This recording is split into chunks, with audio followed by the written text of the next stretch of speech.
নমস্কার বন্ধুরা, ইতিকথা 2.0 চ্যানেলের পক্ষ থেকে আমি শুভেন্দু। আশা করি তোমরা সবাই ভালো আছো। আর এটা আমাদের ইতিকথার এপিসোড নাম্বার 2। ভালো লাগলে সবাই সাবস্ক্রাইব করো, লাইক করো, শেয়ার করো, কমেন্ট করো। তাহলে শুরু করা যাক আজকের ঘটনা, পুরনো সেই রাজবাড়ি। 5 বছর আগের গঙ্গার ধারের ছোট্ট একটি গ্রাম কালীপুর। কালীপুরে একটি পুরনো জমিদার বাড়ি ছিল। লাল ইটের দেওয়াল, ঝরঝরে জানালা আর মস্ত বড় দরজা। কিন্তু গ্রামের কেউ এই বাড়ির পাশ থেকে যেত না, বিশেষ করে রাতের বেলা। গ্রামের লোকেরা বলতো এটি কালো বাড়ি, যেখানে জমিদার রায়বাহাদুরের আত্মা ঘুরে বেড়ায়। জমিদার রায়বাহাদুর ছিলেন কঠোর মানুষ।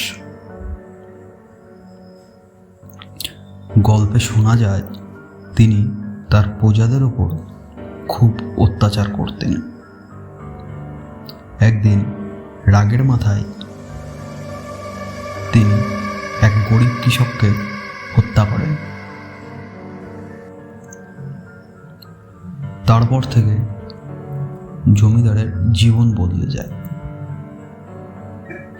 তিনি রাতে ঘুমোতে পারেন না, অদ্ভুত অদ্ভুত সব স্বপ্ন দেখেন। আর একদিন এই স্বপ্ন দেখার রাতে তিনি উঠে তার বাড়ির ছাদে যান। তারপর দিন গ্রামের লোকরা ওই বাড়ির পাশ থেকে জমিদার রায়বাহাদুরের নিথর দেহ উদ্ধার করে। তারা মনে করেন ওই রাতে তিনি ছাদ থেকে পড়ে গিয়েছেন, অথবা কেউ তাকে ঠেলা মেরে ফেলে দিয়েছে। গ্রামের লোকেরা বলে সেই কৃষকের আত্মা তাকে শান্তি দেয়নি।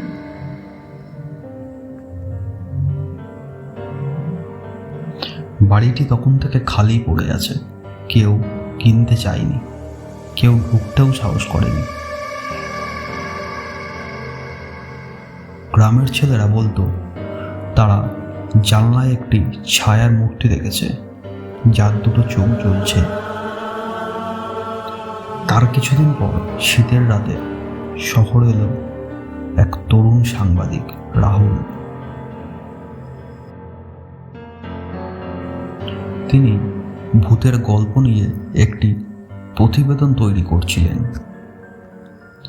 গ্রামের লোকেরা তাকে বাড়ির কথা বলল, কিন্তু কেউ সঙ্গে যেতে রাজি হলো না। রাহুল হাসলেন, ভূত, এসব তো কুসংস্কার।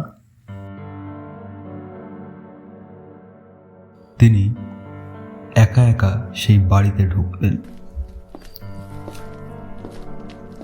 হাতে টর্চ আর ক্যামেরা।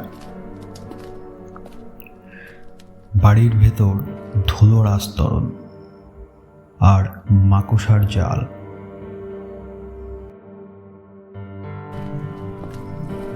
সিঁড়ি দিয়ে উঠতে উঠতেই রাহুলের কানে এলো এক ফিস ফিস শব্দ,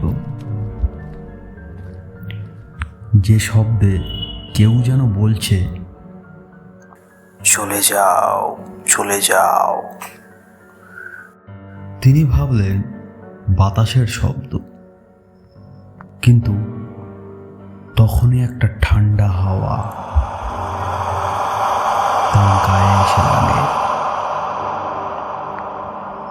অথচ কোনো জানলা দরজাই খোলা ছিল না তখন।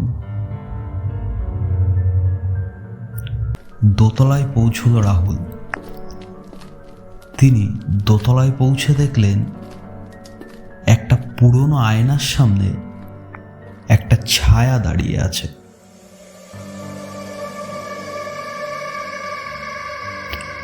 তার ক্যামেরা দিয়ে ছবি তুলতেই আয়নায় দেখা যায় ছায়াটির মুখে কোনো চোখ নেই, শুধু দুটো কালো দাগ। রাহুলের হাত থেকে ক্যামেরাটি পড়ে যায়। তখনই শুনলেন একটি ভয়ঙ্কর পায়ের শব্দ।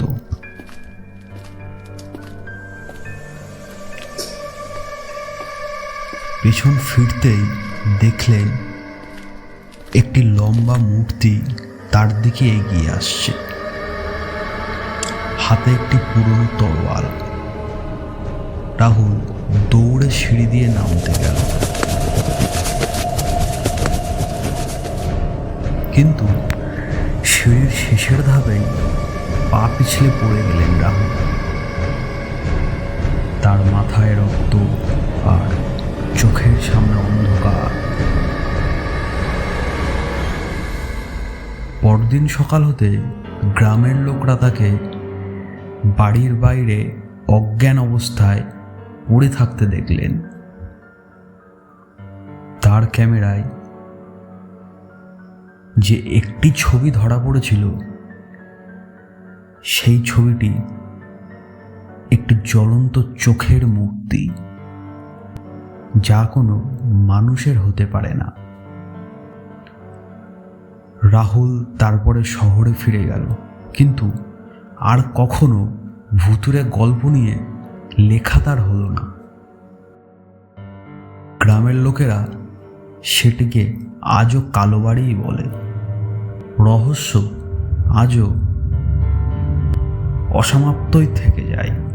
কেউ কেউ বলে জমিদার আর কৃষকের আত্মা এখনো সেখানেই ঘুরে বেড়ায়, নিজেদের দ্বন্দ্ব মেটাতে। তো বন্ধুরা, এই ছিল আজকের আমাদের গল্প। যদি তোমাদের ভালো লাগে সাবস্ক্রাইব করো, লাইক করো। আসছি এর পরের এপিসোড নিয়ে খুব শিগগিরই তোমাদের সামনে। অবশ্যই সাবস্ক্রাইব করে আমাদের চ্যানেলের পাশে থেকো।